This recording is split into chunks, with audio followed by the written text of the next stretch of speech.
journey beyond imposter syndrome. This is where I invite you into a space where high achievers and spiritual leaders converge to redefine success and self-worth. By sharing transformative stories and engaging with thought leaders, this podcast serves as a roadmap for navigating the complexities of imposter syndrome. It's an intimate look into overcoming personal barriers tailored for those who value wisdom, leadership, and intuition in business and life. Join me at the Humble Warrior Podcast with Alani Bankhead. Welcome to the Humble Warrior Podcast, you guys. I'm your host, Alani Bankhead, and I'm super excited today to have the Humble Lawless Warrior, Nick Lawless. What a badass name. Nick actually owns multiple businesses. He's the CEO of CPS One, a private security and operations company based in California, where he brings the same level of discipline and foresight to businesses, government agencies, and high net worth individuals looking to elevate their risk posture. He's also recently opened Phobos Security in Pennsylvania. So it is just super cool to see a successful entrepreneur that is making all the magic happen. And I can't wait to dive into your story and talk through how did you get here, man? So welcome to the podcast. Thank you so much for being here with us. Yeah, thank you for having me. Heck yeah. Okay, we're just gonna jump right in. Tell me about Nick. How did you get here? What was the story that brought you to multiple businesses and a badass social media presence, by the way? Yeah, I'm really proud of the social media presence so far because I'm telling you, June 1st, I had 200 followers on Instagram. I just reached 10K yesterday. So that was phenomenal.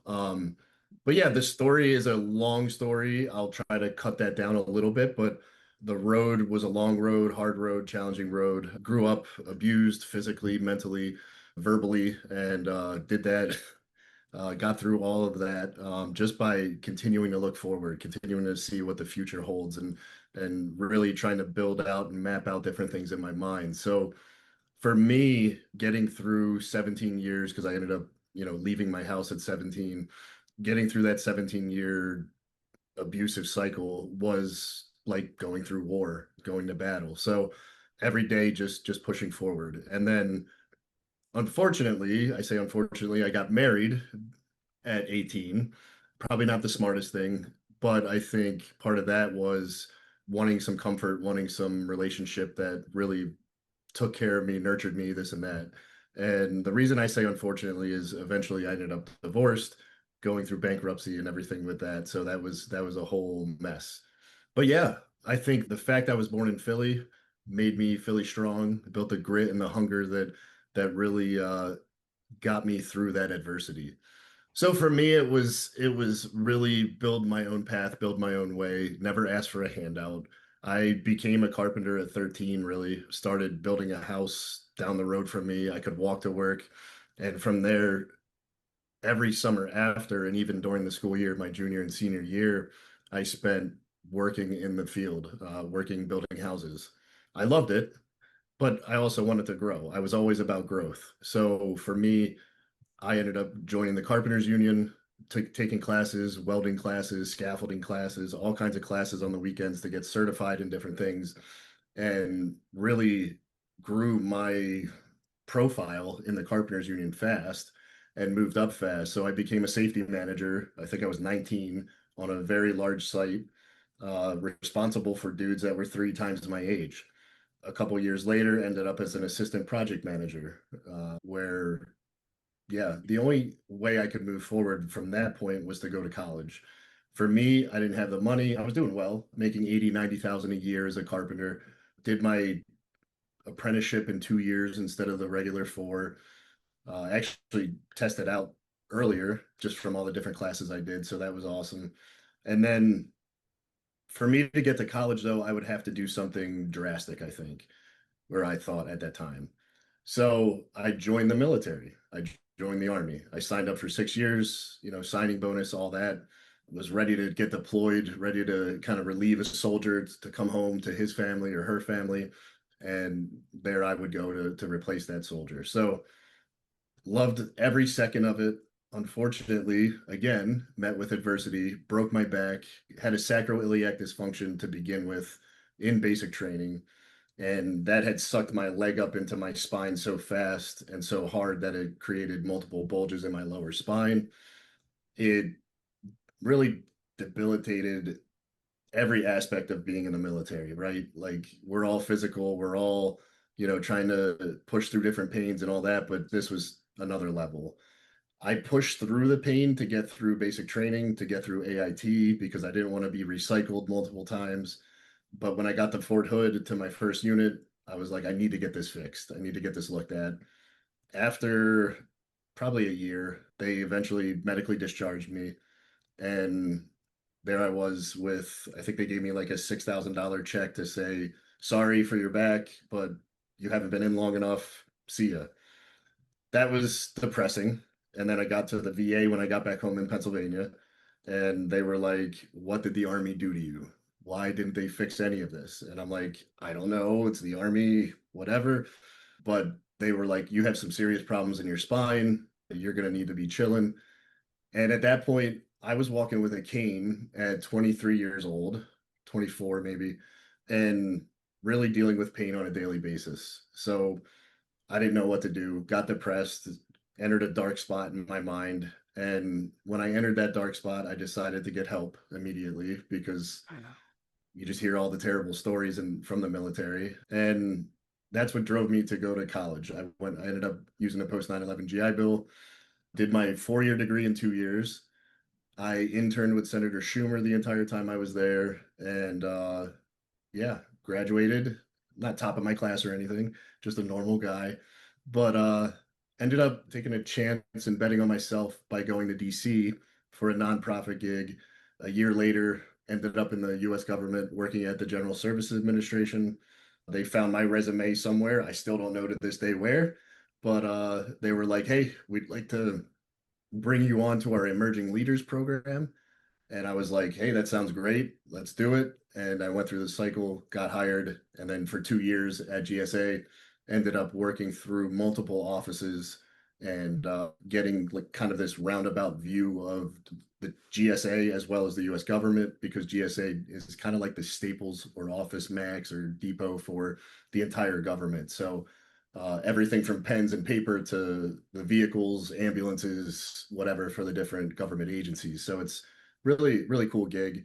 After a few years, ended up working or applying for a detail where I got to build a brand new agency within the federal government, the Federal Permitting Improvement Steering Council. Very small agency, I'll be honest there, but we worked directly under President Obama. The executive director reported directly to him, and I reported directly to him as kind of like a chief of staff, HR, acquisition professional. And it was that detail that really opened up doors. I ended up getting my GS-13 at the Public Building Service shortly after that, and meeting the greatest mentor I could have ever have asked for. She came on board, and I'll name her out, Amy Whiteman. She does some really great things for the government and always has, but she really takes care of her people. And when she saw me, saw what I can do, and talked to me on our walk and talks, she was like, "You need to stop doing data analysis. You need to stop doing Excel sheets, program management, whatever, and just focus on leadership. You are a born leader." And, it was at that moment I realized there are great leaders in the government. There are bad ones too. But when you really find a great one, you need to listen to her or him. At that point, she put me in a leadership program. It was a year long, did all kinds of great courses and meetings and conferences and all that. But the greatest part was really connecting with the senior executive service within the government and meeting and learning from them on almost a weekly basis. She helped me get into the White House at that point for a detail where I was able to create from scratch, because I don't know why they never had this done, but the emergency response plan or contingency plan for what happens if the 18-acre White House complex disappears. So when I heard that, I was like, yeah, I'll do this. Are you sure you don't have something like that, or the Secret Service doesn't have that already? And they were like, no. So again, from scratch, started meeting with all the different offices in the White House, Secret Service, everybody trying to figure out skiff space, trying to figure out the number of personnel within each kind of component within the executive office of the president, just everything you can think of, square footage of everything. So I built the Sorry, plan. for the listener who doesn't know what a skiff is, it's a place where Oh, you process classified information. So sorry, continue. no, you're great. That's a great point. I need to remember that. We need to spell out some acronyms sometimes. But from there, because I had met with all these different offices, all these high level people, after the detail was over and that plan was done, I was asked to stay at the White House and work with the Trump administration in a facilities slash project slash customer service role and really rebuild the relationships between the General Services Administration and the Executive Office of the President and the administration. So it was eye-opening. I've seen lots of very cool things that I'll never be able to talk about between those two things, but yeah, learned a lot, met a lot of great people, learned a lot about security postures and whatnot in the federal space. But it was hectic and it was a 24/7 kind of job. I mean, you're at the White House, you're not going to tell somebody no.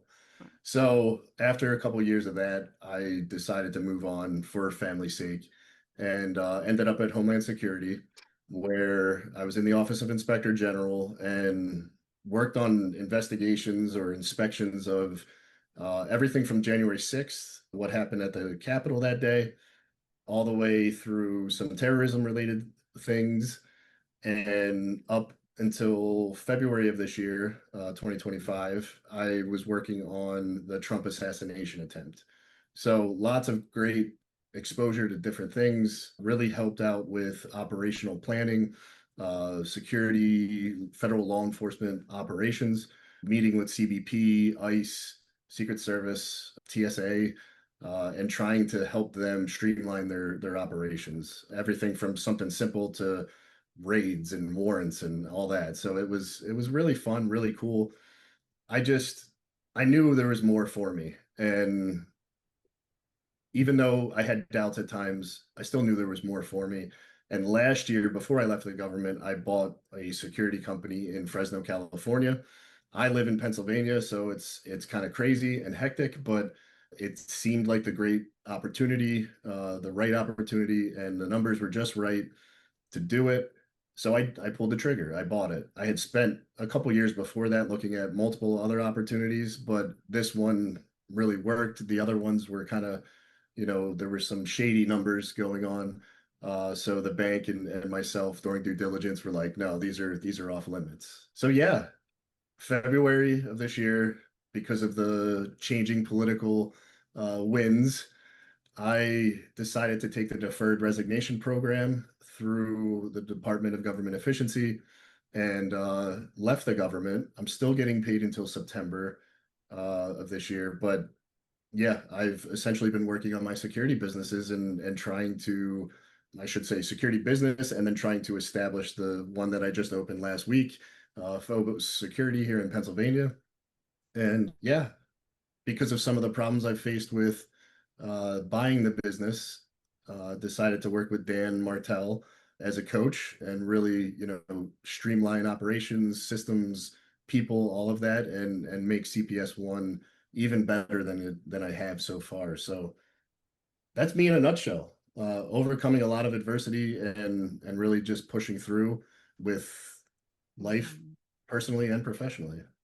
Wow, that is an incredible story. And it's interesting because in the work that I do with self-doubt and imposter syndrome, most people run away from doubt. Like they don't want to feel the discomfort, right? Because they're worried about being found out and all these things.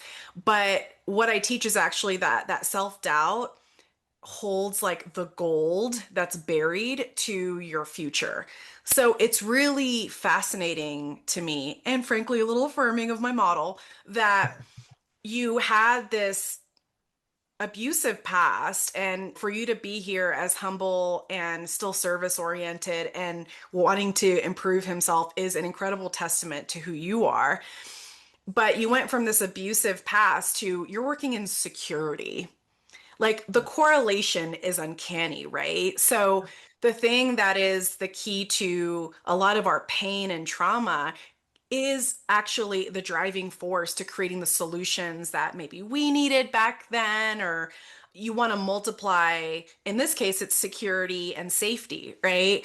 So oftentimes people that I work with or talk to don't make that correlation. They're just like, oh no, I just do what I do because I want to. I'm like, no, no, no, there's a Mhm. reason, right? And when we uncover that connection, that's when magic happens and things get really powerful and the momentum starts to multiply, right? So I Yeah. do want to go back to something that you had said earlier because despite everything that you went through, you talked repeatedly about this drive to continue improving yourself.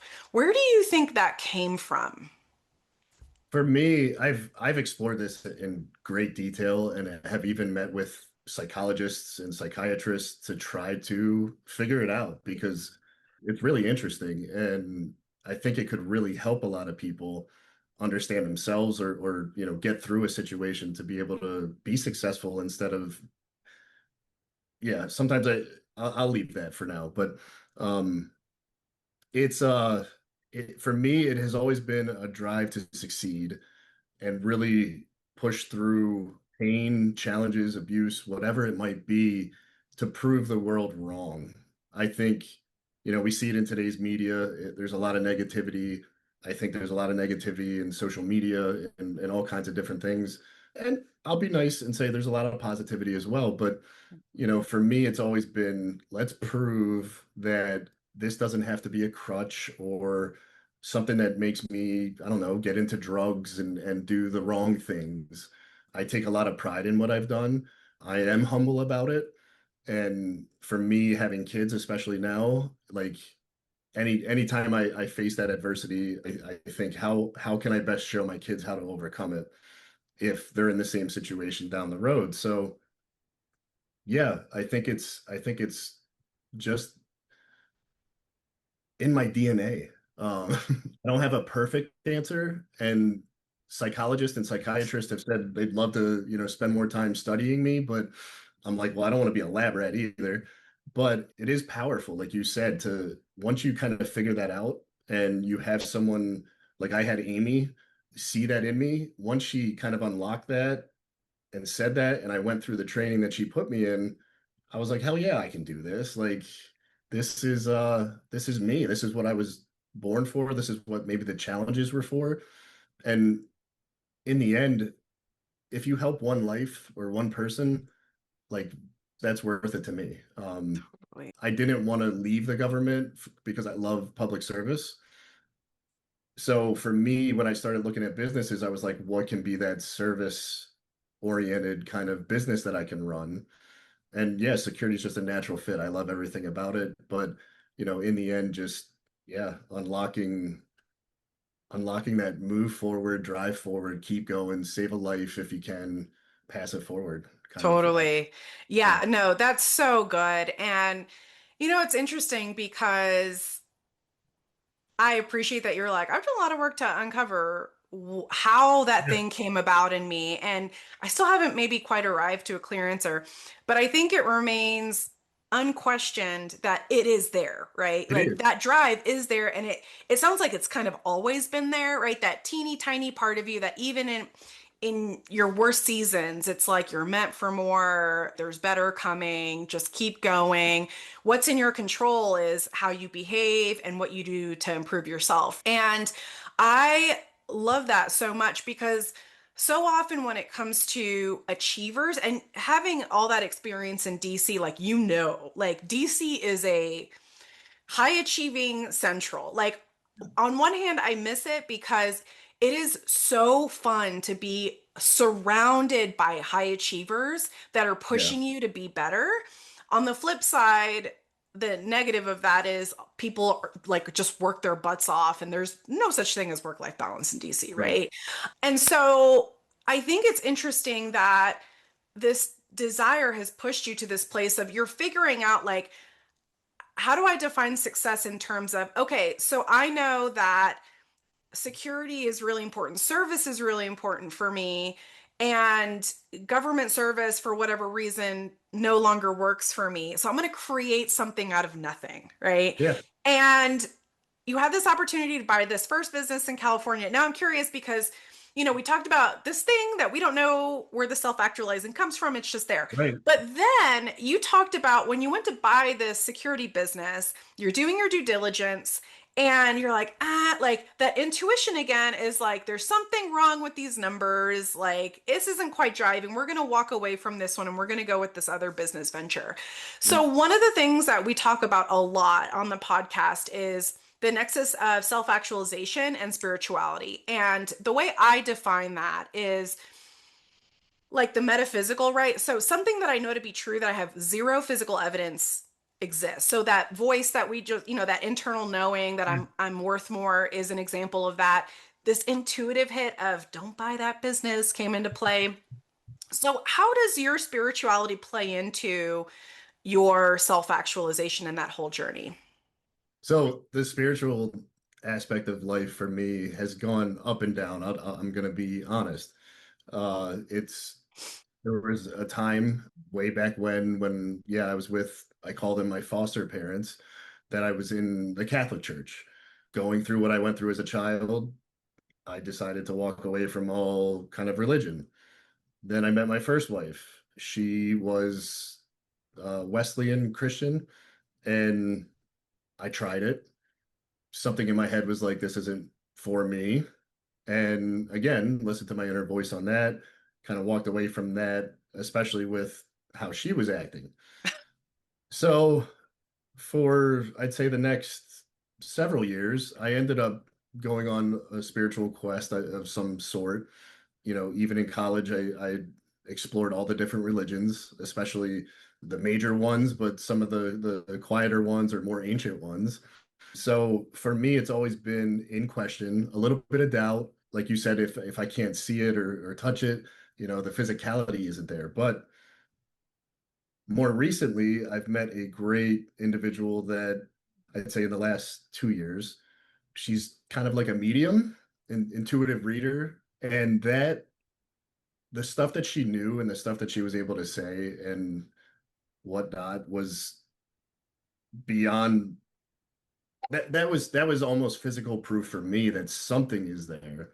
So I've moved from an atheist to believing in a creator and have always been spiritual in a sense with nature and with the world. And there's, I don't know, maybe a connection between us all and nature.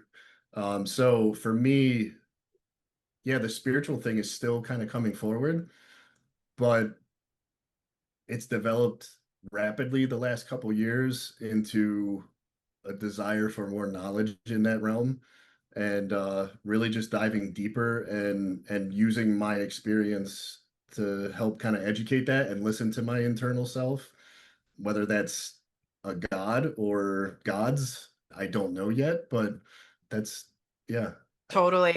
No, Did I? that Okay. Yeah, no, you did a great job. And I think anybody who comes on and says, "Oh yeah, I totally know," like I would be leery of. And I've never had anybody say that.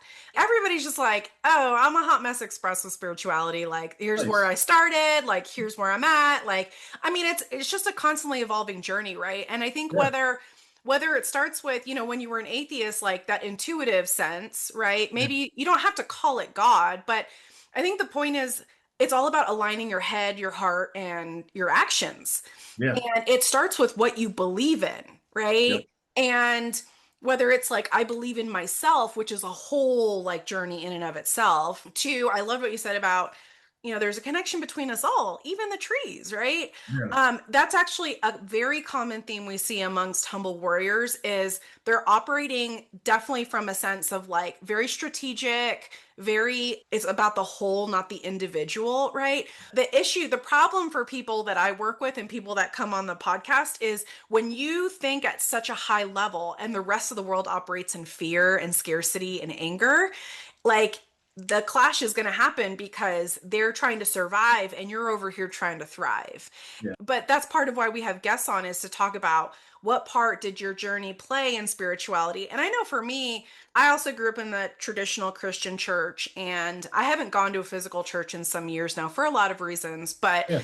this kind of thing I consider church, like Yeah. fellowshipping with another person who I think was made in the image of God, is magical to me. But I think at the end of the day, like one of the things that flipped the script for me was Father Richard Rohr. I don't know if you follow him at all, but No. oh my gosh, his stuff is so good. But he Look was it on up. some, yeah, oh, he's amazing. And he sounds like a monk. I mean, he is a monk, right? But Okay. like, it's just amazing. But he was talking about like people in Christianity think that faith is knowing, but the literal definition is not knowing, right? Right. And I'm like, oh, like, Right. ding, light goes on, right? So the fact that you have doubt, I think, indicates you have a really healthy relationship with whatever that unknown is, right? Yeah. But still leaving space to be surprised. So, translating this back to ourselves, something you said earlier also intrigued me about, you're like growing, you're making sacrifices, right? You're like, I couldn't get to college on my own, so I joined the army, right? Which Right. is an avenue. I certainly use it. I've gotten multiple degrees from the military, and I'm super thankful for that resource, even though there were a ton of sacrifices that came with it. But you talked about this pain that you experience and these medical hardships. And I think your experience is so incredibly common, not just to people in the military, but humans as a whole. Of if you are a humble person, you're going to push through some pretty unreasonable pain, right? And so even the VA's like, yo, like, what on earth? Like, you should not have shown up to us this way, right? And you said you pushed through the pain in basic and all the things. So I'm curious because I think this is a really important conversation to have because it illustrates a larger point of you put the service ahead of your own needs. But I Mhm. think part of what you're also saying is like, I recognize that I had to take care of myself in order to be able to create these companies and the life that I really want and that I was Yeah. created for, frankly. So, what had to happen in your head to flip the switch from like, I'm going to break my physical body for the work to, okay, no, I have to get myself to the VA and take care of it. Okay, no, I have to get myself to a psychologist to deal with my mental health stuff. Right. How did that happen? So for me, it was really getting through one, I didn't want to get recycled through basic and AIT because I had a family back home. So that's why I pushed through the pain. And then when I was able to have my family living with me again, I was like, oh, I should probably get this looked at because this isn't normal. Uh, this isn't uh, this isn't going to help me help the mission.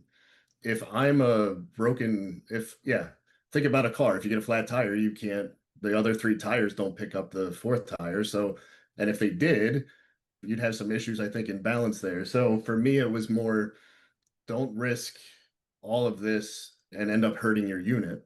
So that's why I ended up going to the doctor in the first place at Fort Hood because I was like, I don't want to hurt my unit and be out, whether it's a training exercise or overseas, hurting, someone that might come get me because my back just gave out all of a sudden. And I thought I could do it, but I probably shouldn't have because I've had this issue now for over a year. When it comes to the mental side of it, it was more just yeah, you can't if your body's broken, your mind's broken. If your mind's broken, your body's broken. So it's more of a, you got to keep those in balance. And I think again, it kind of goes back to that natural spirituality for me is making sure you keep the balance and keep the mind strong, the body strong, and work through whatever you need to work through to make it happen. Um, yeah, I would just stop there, I guess, because, I think about, even Dan's 5 daily non-negotiables of continue making your mind strong by reading, continue doing 45 minutes of exercise every day, even on Sundays, your day of rest, right? Like most people don't do all of that. And if you're not doing all of that, you're not able to function properly, both mentally, physically, emotionally, spiritually, in your businesses, in your personal life. So again, it all comes like together, like full circle. And I do enjoy that aspect of life of thinking through how everything's connected, how everything kind of, works out, whether it's the hardships you go through that build your career later on, or whatever it might be, Yeah. physical pain. So yeah, Yeah. No, and I love the way you talk about it because you're like, this is so obvious. Like you're like, like it isn't gonna help me help the mission if my back's broken. yeah, And it's so wild because yes, Captain Obvious, this is true, but also I know you've met lots of people that are like, no, I'm fine, right? I mean, I've literally had to order some of my guys to the hospital yeah, because I'm like, bro, if you're like, so back in the day, I was a PSA, so personal security advisor. For those who don't know, it's a bodyguard in the federal government, and like I had a whole team of guys, and we're on our feet, right? We joke you're like holding up walls for 12 hours a day or whatever it is. And one of my guys, his foot was all jacked up, and I'm just like, can you go to the hospital, please? And he's just like, no. And I'm like, bro, if some like poop hits the fan, like I need you at 100%. exactly. And so again, I think it just goes to show that high level of thinking that you have of it's not just about me. There's a much bigger picture here. And a lot of the rest of the world doesn't operate that way. A lot of the rest of the world is very much about me Right. and what I determine success is. But for you, you've always been very like team mission oriented. And you see yourself not as an unimportant part, but you're part of that critical mission, Yeah. right? Oh, that And is even so good. and even you hit a great chord there with not just me and the mission, but not just the short term. I try to focus on the long term as well because the short term comes and goes. I mean, as we get older, we know time flies faster. So, if we're just focused on the short term, that comes and goes, it's done, it's over with. But if my back is jacked up now and I don't get it looked at and fixed, I'm going to have severe problems when I'm older. I've really taken the time the last 5, 10 years, especially the last five, in ensuring my health for the long term and not just the short term because yeah, I want to be around for my daughters when they have kids and their kids have kids and don't want to be, that just hunched over when I'm 60 and can't move and get out of bed like I was originally after I got out of the military. So yeah, I think we need to focus on both the short term and long term, the mission, ourselves, and not be as selfish at times. Yeah, yeah. And these are some really advanced leadership concepts, but there's just so much wisdom there, right? And that's why, like, when we talk career progression, when you start out, you're operating at a very tactical level, right? You're operating just like right here, me, my office, like, that's all you're worried about. But the more you grow, the more you learn, the more you invest time and space into developing your personal leadership style, you start to widen your aperture on your impact. And obviously being at the White House, that is the top of the political landscape internationally. Yeah. And so actually I was going to ask you because I grew up in an army family and like very traditional, like you don't speak to an O5 or above unless you're spoken to first and like all that stuff. And so when I got assigned to be a PSA at the Pentagon, like Capitol Hill, the White House, like I'm just like, oh my gosh, this is crazy, right? It But is. then, years later when I left that position, I'm like, it's a little bit scary who's running stuff right now, okay? Because I've been in those meetings. And what it really taught me, I mean, I learned a lot of things and I saw a lot of really amazing things. But one of the key lessons I walked away with was these are just normal people Thank you. who think that they are who they deserve or are worthy of being in these positions. And it really shifted my perspective on, well, why do I think that I'm not worthy of Right. that, right? Like, especially when we're service oriented people, like, really in a perfect world you want to get as high as possible to make the greatest impact, right? Isn't that the dream for people like Yeah. us? So I'm curious about your observations around that world of like the powerful DC landscape and what you learned from it about leadership and your potential. Yeah, I said thank you for that because it's always been, I don't want to say a quote of mine, but at the end of the day, we're all just people. We're all the same, whether you're an O5 or you're a politician. Don't and I tell people this all the time, especially those that I've helped get internships or get to the White House in different positions. And I say, like, they're just another person. Don't be afraid to talk to them. Don't be afraid to address them. Yes, be respectful, Mr. Right. President, whatever. But they're still a person. There's still flaws. There's still great achievements, obviously, but don't let that get in the way of your success and your growth. Because yes, if you clam up and decide to shut down and shut everything off, you're gonna hurt your success a little bit. Some people might let you off the hook because yes, you just met the president or you met the chief of staff or whatever, but don't let that get in the way. We're all trying to get through life the same way, I think, and do the best we can. What I've learned is that's the right path to take, honestly. And I kind of just made that up in myself one day, just even in the army, even before the army, I was always one to just speak power to truth or truth to power.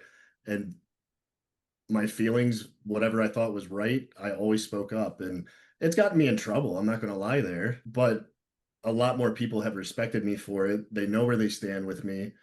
I've had people email me, call me, text me after leaving certain positions because I was like, I can't operate here. It's too closed off, too closed-minded. And even though you want to innovate and grow, you're not taking any suggestions to do that. So yeah, I just ended up leaving, but they would say, thanks for doing what you've done. You've put some thoughts in my mind and helped me grow. I do stand up to power now, and it's helped me with interviews or, trying to get in their doctorate program. So yeah, it's really funny when you stop and think about it that they're just another person. There's no, they're not better than you. They're not worse than you. They got elected. They're able to talk a little bit smoother, maybe. Or the officer that, yeah, got promoted to O5, worked his butt off, but that's what you do in the military anyway. So, as an enlisted person, don't be afraid to talk to an Right. officer. You worked your butt off as well, Yeah. probably twice as hard sometimes. Oh, 100%. Yeah. And it's funny, I actually think that the difference between the average person and the elected politicians or those powerful people in DC is that they think they deserve to be there and Yeah, you don't. yeah. Right. There So, is there is that. It's kind of uh I've read a study on that, so maybe I should be careful here, but they said something about sociopathic tendencies or psychopathic tendencies um, are in politicians. It doesn't mean they are. It just means there's some, level of that, which I can kind of see, right? Like for you to just tell yourself outright, I deserve to run this state or I deserve to run this country, maybe there's some truth to that. So yeah, no, 100%, which actually is a perfect segue into conversation about the difference between arrogance and like quiet confidence, right? Because you did just talk about, on what planet does somebody come in and they're like, I deserve to run this state or I deserve to run whatever, right? Most humble warriors, and I would actually say 100% of the people that listen to this podcast are like humble to a fault. yeah. And and so I'm going to use an example of when I used to run anti-trafficking operations where my greatest gift By the way, what was that?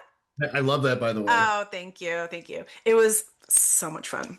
But with that work, my job was actually to bring the right people together so they could unleash their gifts and create those spaces where they felt comfortable doing that. And what I came to understand was that there is a very fine line between humble confidence and arrogance. And I want the people that I work with to walk that line. So, like for me, and I'll just say this for myself, I know I have a lot left to learn and I try to be as humble as possible. But when shit hits the fan, I'm like, no, I'm the best. Like, you want me because I'm going to get the mission done. I'm going to do it efficiently, like under budget. Like, it's going to be excellent, right? Like, I'm like, no, I'm your girl, right? Yeah, And that's how my teams were, where they were just the most amazing humans. But when it came time to turn it on to protect community, so that bigger picture, right? They're like, oh no, I'm the best intelligence analyst on the planet. Like, I'm gonna find this guy. So for you, and I see this in your Instagram, like your Instagram is super like badass warrior and there's shields and you have this really edgy like feeling to it, right? But obviously the person that I'm talking to is incredibly humble and very service oriented. So like one, on what planet did you grow the cojones to have such an incredible presence on social media? Because my people struggle with that. And two, like how do you balance that fine line of the confidence and the humility? Yeah, it is really tough, and especially for individuals like us in the government or in the service or, federal law enforcement, whatever it may be. We're kind of taught to keep that low profile, right? And not talk about different things or show yourself off. But it's for me on social media, it's been interesting. It's been hard because I am humble. I don't like to share everything about me because that's a weakness, that's a risk in some respects. And yet, as a business owner and somebody that's trying to show his family, we're going to do this and we're going to build this empire, you have to do it. I can go back to Dan Martell today saying on his channel, if you don't do it, somebody's recording you in the background anyway. You might as well get up and go. So I was like, yeah, he's right. Like, if somebody's going to record me anyway, why can't I do this? So, yeah, at the end of the day, that line of arrogance and humbleness, but at the same time, I'm a boss. You do have to walk that line because people will know if you're arrogant and not genuine about Yeah. yourself. Especially me, people know who I am. So if I put some arrogant content out there, they're going to be like, that's not you. I'm not watching that. I'm not talking about that. So you Right. have to think about that. But at the end of the day, you need to own who you are and what you've done, what you've accomplished career-wise, what you've gone through personally. Just again, for me, it's always been move forward, succeed, drive, keep going. And yeah, just know that everything I've done is coming together in a perfect culmination of, skills and experience to help possibly, I don't want to say save the world, but save some people, save some heartache, save some troubles, whatever it might be. I've actually, in the year of owning this business, I've been able to, do some really great things that have led to that. So not having multiple incidents per week at different job sites or apartment complexes that are overrun with, homeless or drug dealers. We're not having that since I took over. And it's a great testament to, what I believe in security operations and my approach to it not being as technical or technologically advanced, but more physically present and relying on deterrence. So it's it is a fine line. Just to sum up, it's a fine line, but own who you are. Be happy with who you are. You've gone through a lot, or maybe you haven't gone through a lot, but you've succeeded in different ways in your career. Own it. You Yeah, didn't go to college or you didn't go to tech school or whatever just to show it off a little bit. Be proud of it. totally. No, I love that so much. And to your point, you're like, I I don't have all the answers, right? But I'm doing it better every day. That's Yeah. the mantra. And I might not be the ultimate like security, I'm not Blackwater over here, but like there are less Yeah. drug dealers and homeless people like in the areas that I'm responsible for, and that is the win, right? And actually, I've talked in the past about an example like that is such a beautiful example of when we talk about spirituality, and a lot of people are really turned off by it, right? Like they're like, oh no. And I'm like, I don't care what you call it, bro. Like, call it whatever you want. But, and I'll give the example of when I work child exploitation cases, especially when I do public speaking, I'm like, how many people here think that I stopped kids from getting abused? And everybody raises their hand, right? And I'm like, why? And they're like, I just know. And I'm like, but what evidence do you have? Like, show me the abuse that I stopped. And they're like, well, there isn't any. I'm like, that's spirituality, right? Is knowing that the actions you take reverberate and have ripple effects in the ether that you're never going to see. But you have to know, like, deep down that your security work has stopped nefarious activity from happening, right? And it can be a little bit difficult in keeping your energy high, right? When you don't have those tangible Right. results that come back. But that's why you have to have such a well-formed spiritual base doesn't have to be perfect. It can be messy. It's ever evolving, right? But clinging to that mustard seed of like, nope, I decided a long time ago that when I do my best, I know that communities are going to be safer and more secure. And that's going to be the thing that drives me today, right? Oh my gosh, this is so, so good. So now let's flip to at what point did you see the value in coaching? Because I find most, especially like government DC types, and I was one of them, I'm so ruggedly independent. I'm like, I don't need anybody's help. Like, that's not true. I didn't say that, but it was too vulnerable for me to like Right. find a coach. I thought it was a little bit woo earlier on in my career. So at what point did you decide, like, I'm going to do this? Yeah, so this it kind of goes back to humility, right? Like for me, I've been battling. I can't get into too much detail because of the legality, but since I bought the company, there was fraud in it, deception, all kinds of different things that led to some problems with revenue generation. I've been struggling with this company financially. Now, not with my operations. I've taken care of my people, taking care of my clients, doing great, but there's been an aspect of revenue generation that's just been harmed by everything involved in this case. So I have been trying to figure that out on my own with very little support around me. I mean, yeah, there's people around me that support me, but I also know that there's people above me that are wealthier, smarter, been through probably the same exact thing I've been through. And what better person or people to explore having that discussion with than someone like that? So for me, it was, all right, I'm going to start exploring this a little bit. I think I started to see myself climb out of the hole created by all of this. And I see a light at the end of the tunnel with the litigation. And I'm like, all right, we're ramping up. Now let's supercharge that and show the world again. Nick's not going to fuck up and he's going to, make a difference in the world and prove everybody wrong because even I can't say the name or who, one person one person said, "You'll come crawling back to me to get this business back aligned." I haven't, and I've still been able to succeed. One person said, "This is going to fail within a month." It hasn't. It's been actually July 18th was a year. So it's been a year and 3 days now. And I haven't failed. I haven't collapsed. I've kept all the clients from the very beginning, all the accounts, whatnot. So again, just prove everybody wrong and keep going forward. I think I answered your question. No, you did. Thank you so much. That was actually an incredible answer, especially because, well, one of the things that you implied but didn't explicitly say was I'm running this business from a place of integrity, right? Yeah. So even though you did all your due diligence, like life just happens, right? And once you dug into things, found that there was some fraud, and especially as a justice seeker, like people in the security space, right? Like that kind of stuff just drives us so nutso because you're like, it is not that hard. Like you don't have to be perfect at business, but just don't like lie, cheat, or steal, right?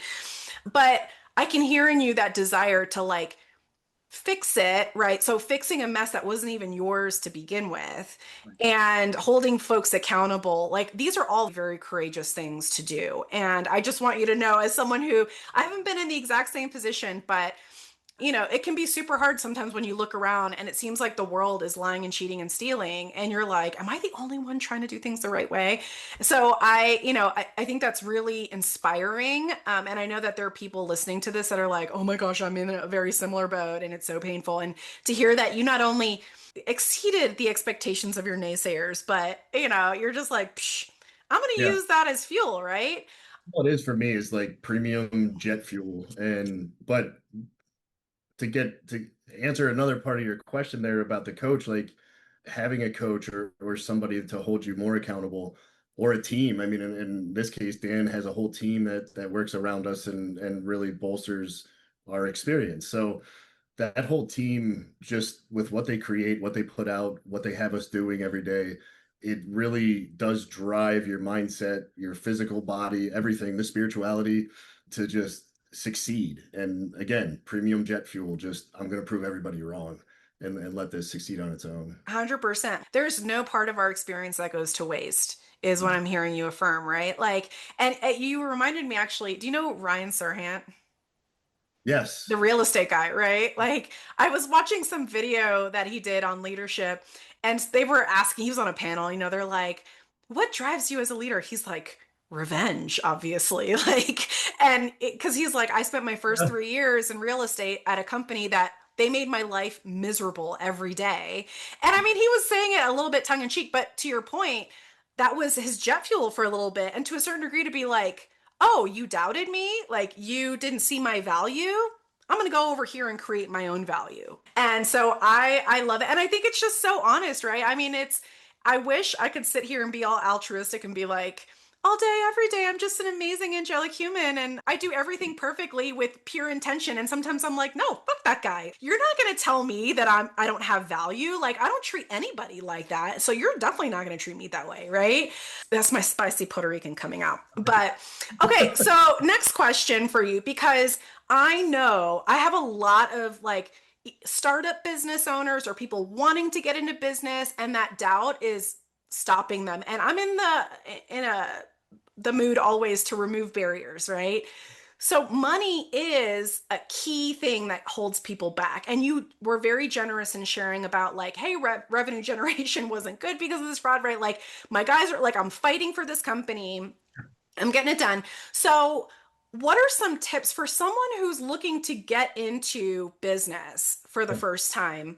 What are some financial strategies or investments or tools that you've used that you would suggest to say, like, hey, you can do this. Here's how I did it. Like, go do Yeah. it.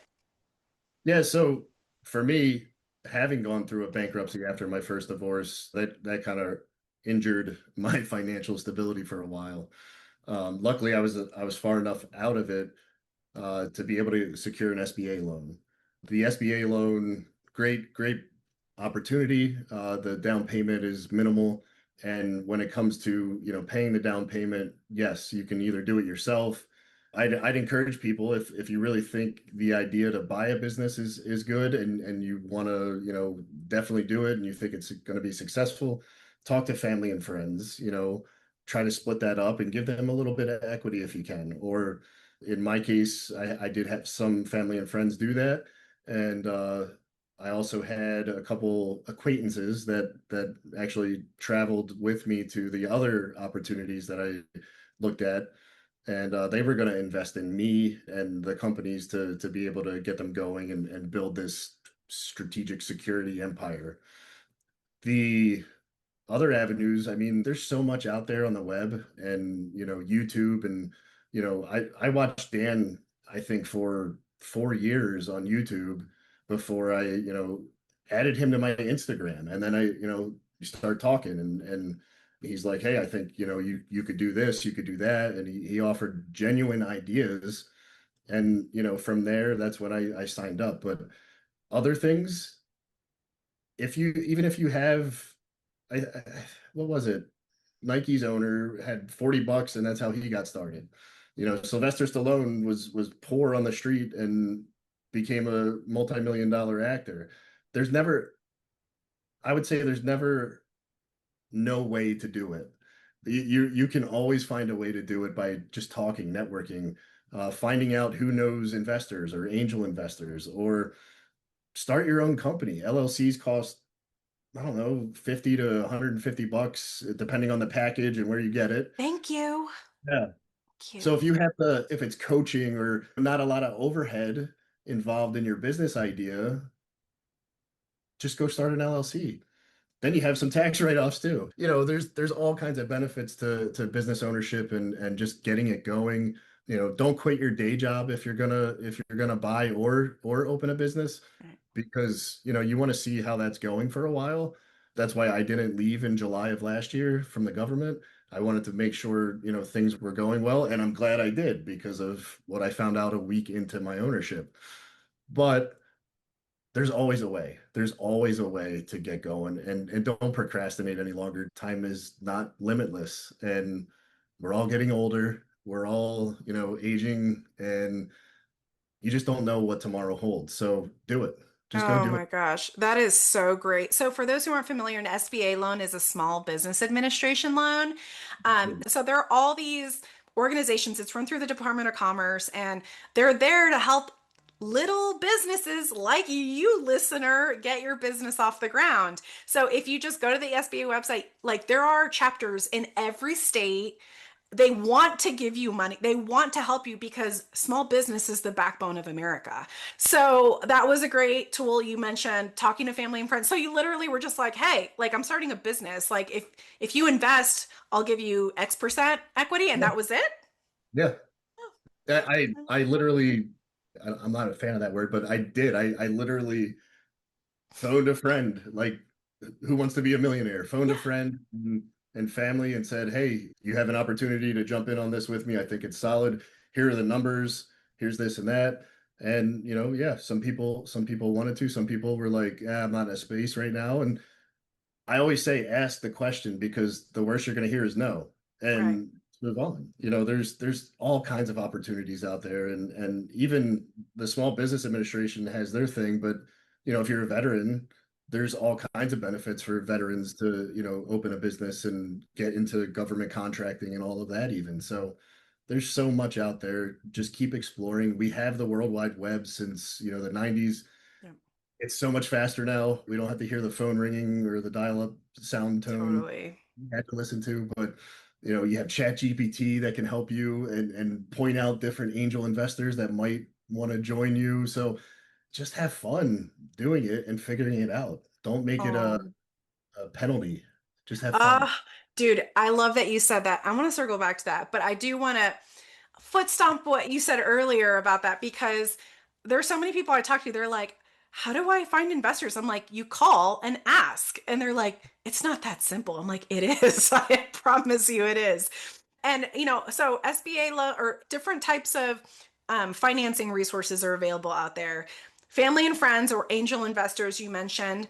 And another one, finding examples that inspire you, right? When I feel like I can't do it, I find someone who has done it. And because I have that knowledge of like, they're just a normal person like me, they just thought they deserved it and wanted it more than me. And so Correct. right, like I watch them and I get inspired and that pushes me to do my thing just 1% at a time. I recently met with someone who their vision for their business is incredible. I'm like, hurry up. Like the world needs this so bad. And they're like, but I've just made lists and lists and I just don't take action.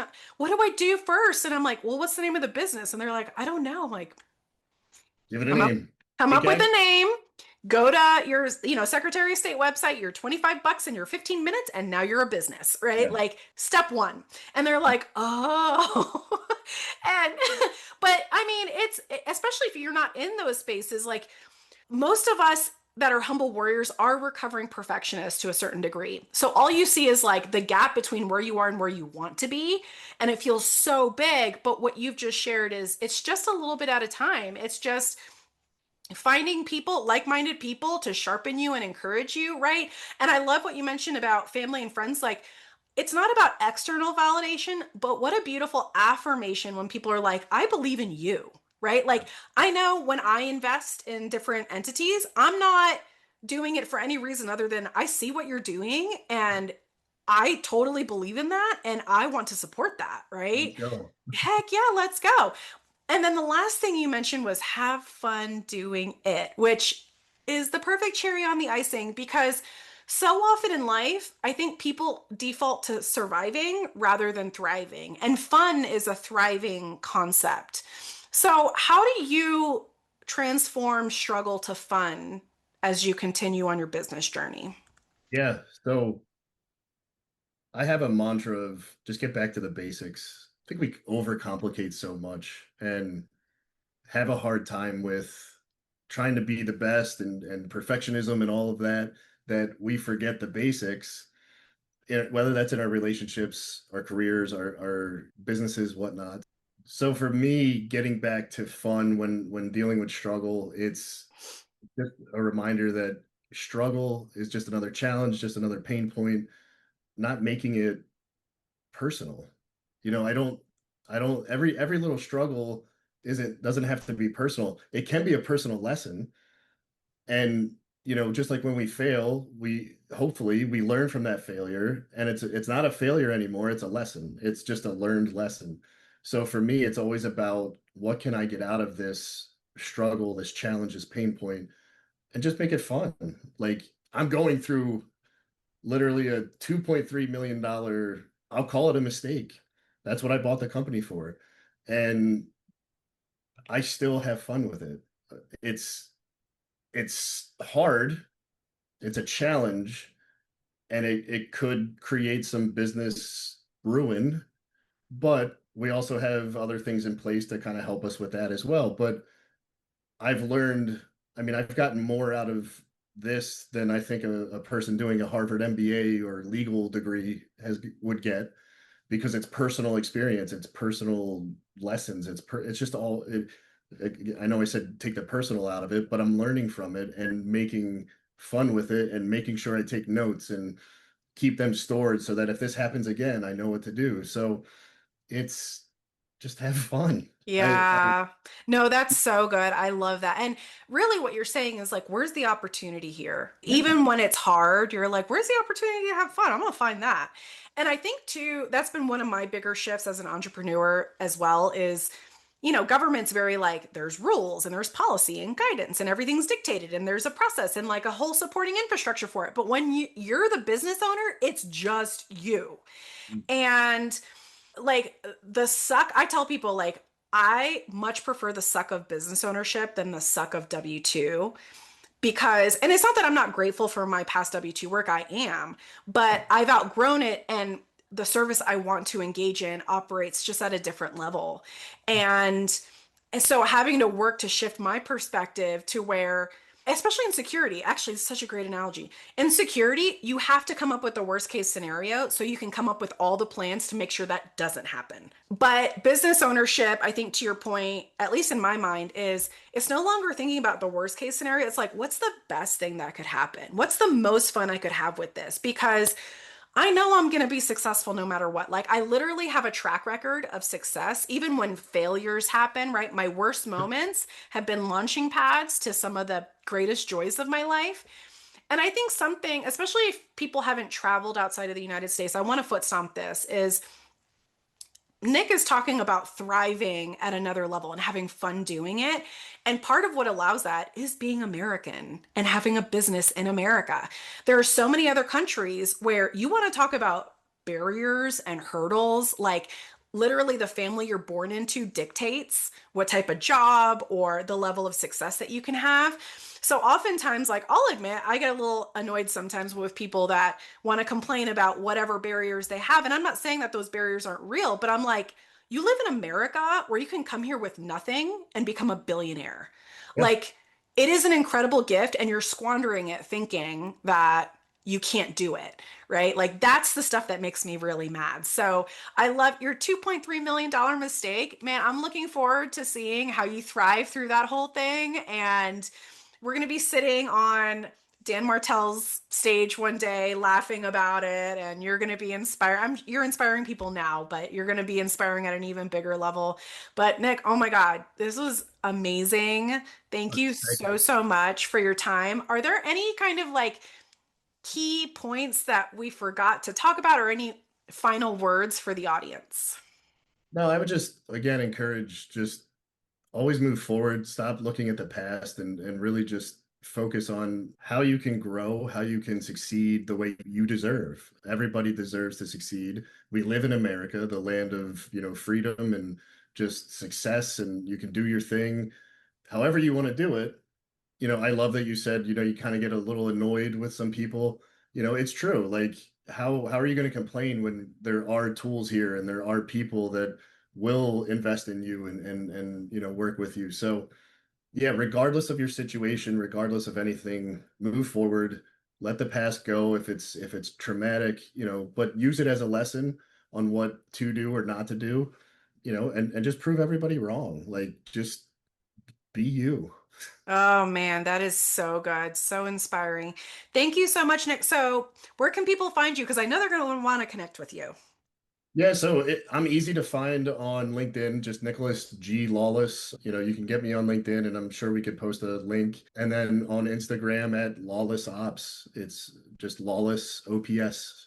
Yeah, you're definitely going to want to follow him. His feed is so fun and badass. Like, if you want to feel a little bit of like Matrixy or Jason Bourne, like definitely check out Nick's page. But Love it. Nick, thank you so much for your time. So thankful. And for the rest of you Humble Warriors, thank you so much for joining us today on this episode of the Humble Warrior podcast. If you want additional resources, please check out my book, The Least of Us: How Your Imposter Syndrome Points to Your Greatest Power, available at all major book retailers. And please remember, the world needs your gift. And the key to unlocking that gift is digging into your weakness, because there's buried gold under there. I love you, Humble Warriors. I'm so proud of you. I'll see you next time. If you enjoyed this episode and would like some help overcoming your imposter syndrome, check out the free life purpose exercise on my website and subscribe to my blog. If you already know what your life purpose is and are ready to crush or harness your imposter syndrome, then you're going to love my best-selling book, The Least of Us: How Your Weakness Points to Your Greatest Power, available on Amazon and all major book retailers. Or you can hit me up at Alani at mightysparrowcoaching.com to discuss private coaching or corporate and government training. That's ALANI at mightysparrowcoaching.com. Listen, there's only ever been one you, and there will only ever be one you. And you have a specific gift to give that the world desperately needs. Don't let your self-doubt be the thing preventing you from living your most joyful and impactful life. Until next time, I'm always cheering you on.